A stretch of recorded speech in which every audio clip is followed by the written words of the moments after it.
Ultimátum para los golpistas de Níger. Un grupo de líderes africanos da un plazo de 7 días para que la junta insurgente deponga las armas y devuelva el poder al presidente electo Mohamed Bazoum. De lo contrario, van a intervenir para restablecer el orden constitucional. El general Abdurrahman Chiani, líder de las tropas sublevadas, rechazó la amenaza y dijo que su movimiento está listo para defenderse. Un panorama incierto se abre para el país africano. Y así comenzamos esta nueva edición de DW Noticias en vivo desde Berlín. Titulares. Líderes de los países de África Occidental suspenden relaciones financieras con Níger como medida de presión para que depongan las armas los golpistas. Conversaremos al respecto con un experto en temas africanos. Y más adelante, el Ministerio de Defensa ruso afirma que los drones lanzados sobre Moscú fueron interceptados. Sin embargo, terminaron estrellándose contra un centro financiero de la capital. Rusia condena el ataque como una acción terrorista. Tendremos más detalles desde Moscú.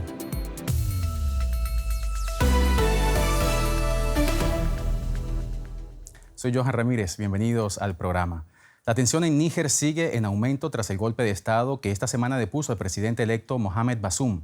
En las calles hay protestas. Un grupo de manifestantes asaltó la embajada de Francia, antigua potencia colonial.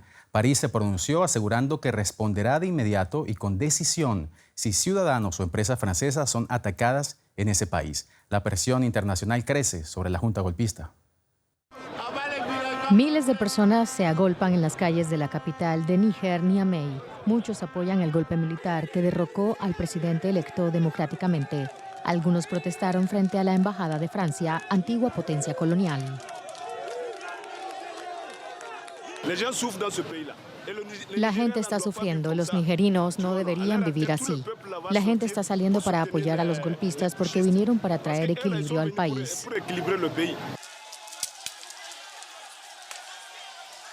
Pero pronto la situación se tornó violenta. Manifestantes rompieron ventanas, prendieron fuego en la embajada y protestaron contra la injerencia extranjera en sus asuntos internos.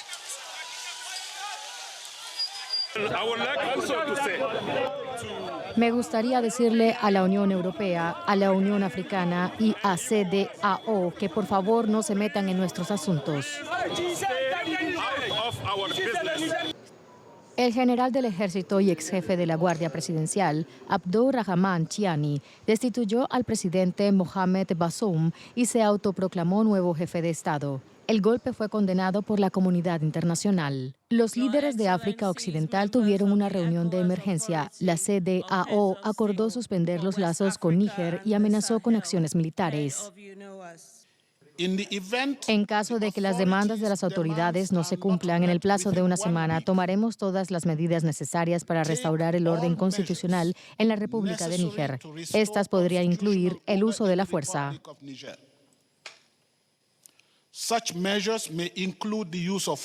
El ejército afirmó que se hicieron con el poder para traer orden a Níger y su portavoz envió una advertencia. Una vez más, recordamos a la CEDEAO nuestra firme determinación de defender nuestro país. Mientras tanto, la Unión Africana ha dado un ultimátum a los golpistas para que devuelvan al poder al presidente depuesto. La Unión Europea y Francia han suspendido la ayuda y los lazos comerciales con Níger.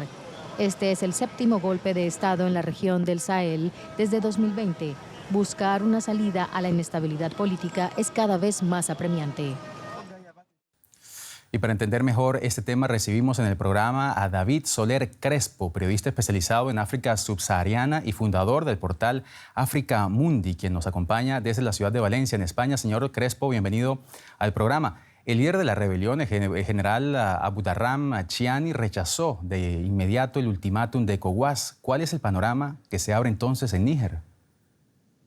Es un panorama complicado porque la verdad que ECOWAS haya sido tan tajante diciendo que utilizará la fuerza militar e intervención en un plazo de después de 7 días si no se ha restablecido el orden constitucional, es algo que no se había visto en los últimos golpes de Estado en países vecinos como por ejemplo en Mali o en Burkina Faso o en Guinea.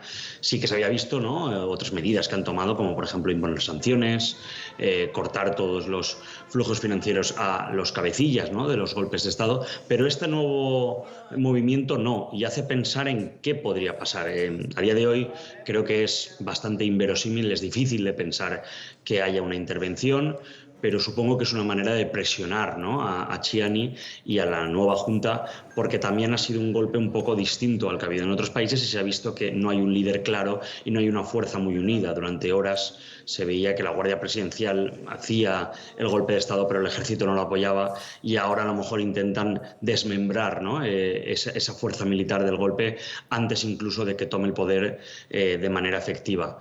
Cabe recordar que no sería la primera vez que ECOWAS hace una intervención militar. Querrían hacer algo, entiendo, similar a lo que consiguieron en 2017 en Gambia, donde tiraron al exdictador Yahya Jammeh, entraron un 19 de enero y 2 días después se fueron del país. Pero es muy difícil, entonces Jammeh no tenía apoyos y ahora sí puede tenerlos en el caso de la Junta Militar. Sí. Y decías que es algo que no se ha visto en los últimos años en los países de África Occidental, una crisis que está generando reacciones inéditas. ¿Cómo podría afectar precisamente entonces esta crisis la democracia en África Occidental, en la región? Está muy minusvalorada y yo creo que este es uno más, pero tanto de ser uno más golpes de Estado en los últimos años, que hemos tenido ya 4 con Guinea, Burkina Faso, Mali y ahora Níger, parece que la reacción occidental es un poco distinta. No es la misma de condenar el golpe y ya está, sino, oye, mira, ya vale, ¿no? La democracia es muy frágil en unos estados, sobre todo en el Sahel, en los que el terrorismo yihadista impera prácticamente a sus anchas. En Níger no era tanto, pero cabe decir que en África Occidental, sobre todo los países más al sur, cercanos al mar del Golfo de Guinea, no creo que sea una consecuencia tan grande. La mayoría de países igualmente son democracias muy imperfectas, a excepción de Ghana, y no creo que se den las condiciones similares para que ocurran golpes de Estado como el que acabamos de ver en Níger. Algo interesante es que se han visto banderas rusas ondeando entre quienes apoyan el golpe de Estado. ¿Por qué y qué representa esto para los países occidentales? Bueno, porque como hemos visto de nuevo los países que he mencionado, Rusia se está aprovechando muy bien del creciente sentimiento antifrancés en la región. Básicamente, la gente de estos países dice, mira, Francia lleva apoyándonos todos estos años y seguimos siendo muy pobres. Cabe recordar que Níger es el país del índice de desarrollo humano más bajo.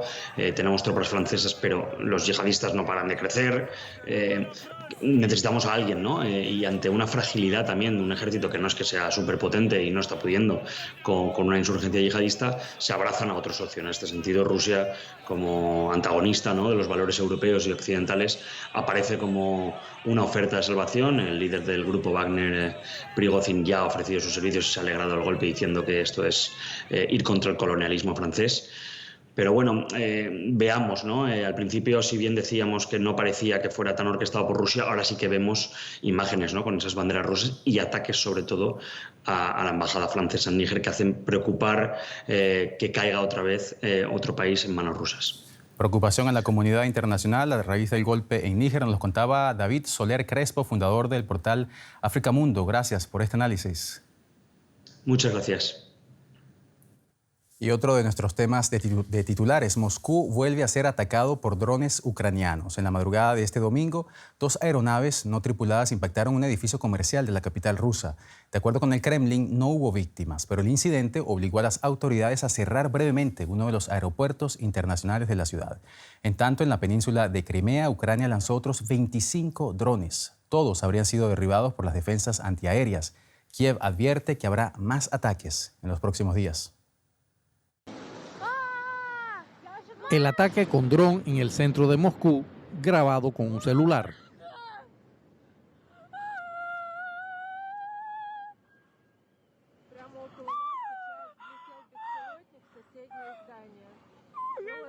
Lo grabé. Mamá, salgamos de aquí ahora mismo.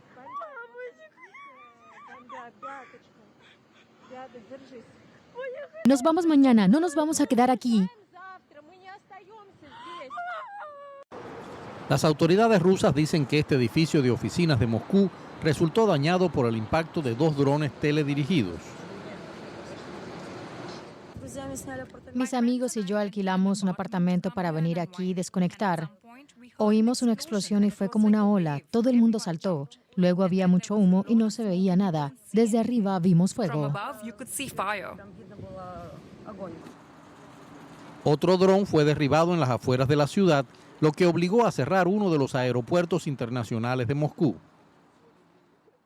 Después de ataques similares a principios de semana, Kiev advirtió de que podrían producirse más. Al presidente Volodymyr Zelensky le parece justo que Rusia sufra más ataques como este. Poco a poco la guerra está volviendo al territorio de Rusia, a sus centros simbólicos y bases militares, y este es un proceso inevitable, natural y absolutamente justo. Los ataques a Moscú hacen la guerra de Ucrania más visible para muchos rusos, pero las voces discrepantes son silenciadas de inmediato. El Kremlin aplasta cualquier crítica y el presidente Putin advierte que hay que seguir ciertas reglas. Estamos en el año 2023 y Rusia está inmersa en un conflicto armado con un país vecino. Y creo que debería haber cierta actitud hacia la gente que nos hace daño dentro del país.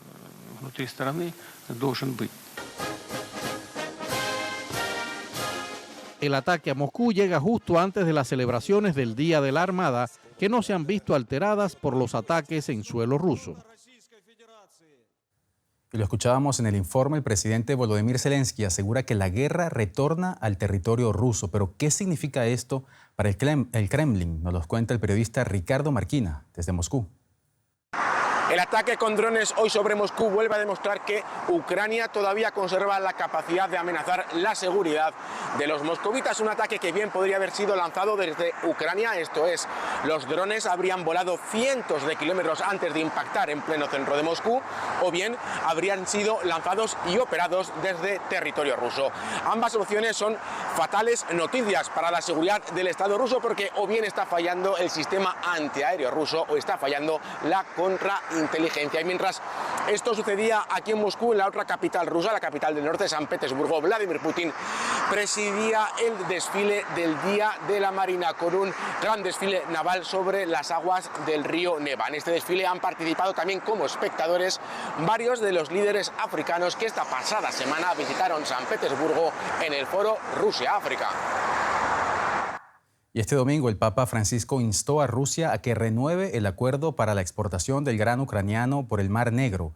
El Papa considera una gran ofensa a Dios hacer este tipo de guerras de materia primas. Francisco hizo este llamado al final del rezo del Ángelus en la plaza de San Pedro. Rusia decidió unilateralmente no renovar el acuerdo para la exportación del grano desde puertos ucranianos, entre otras cosas, por la imposibilidad de exportar sus cereales y fertilizantes, el bloqueo de sus pagos bancarios y la congelación de sus activos en el extranjero. Y en otros temas, en Pakistán, al menos 44 personas murieron en un atentado con bomba registrado durante un acto del partido islamista Jamiat Ulema-e-Islam. La explosión tuvo lugar en la localidad de Kar, cerca de la frontera afgana. Medios pakistaníes aseguran que entre los fallecidos se encuentra un líder local del partido. El jefe de la policía informó que el atentado podría haber sido realizado con una bomba portada por un atacante suicida. Y en el Líbano, al menos 6 personas murieron, entre ellas un comandante militar del movimiento palestino Al-Fatah, tras enfrentamientos con islamistas. Los incidentes provocaron una treintena de heridos y se produjeron en el mayor campamento palestino del país, el Ain el-Elú. El fuego cruzado impactó en residencias civiles en la ciudad de Sidón y varias granadas explotaron en los alrededores del campo, lo que provocó grandes daños materiales y la quema de casas y autos. Tiempo ahora de hablar de América Latina. En Colombia, el hijo del presidente Gustavo Petro, Nicolás Petro, y su ex esposa Daysuris Vázquez comparecen en estos momentos ante el juez, luego de haber sido detenidos ayer por cargos de lavado de dinero y enriquecimiento ilícito. La primera audiencia se desarrolla de manera virtual, ya que ambos permanecen detenidos en el búnker de la Fiscalía de Bogotá.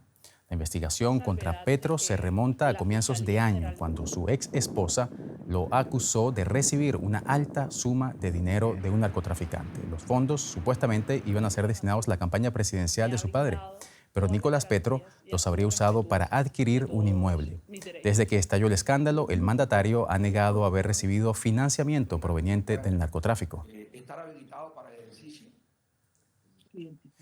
Y así llegamos al final de esta edición de DW Noticias en vivo desde Berlín. Desde donde quiera que nos hayan seguido, gracias por su compañía y por su confianza. No se despeguen de la pantalla, porque en la hora en punto regreso aquí para seguir contándoles lo que está pasando en el mundo. Soy Johan Ramírez. Hasta entonces.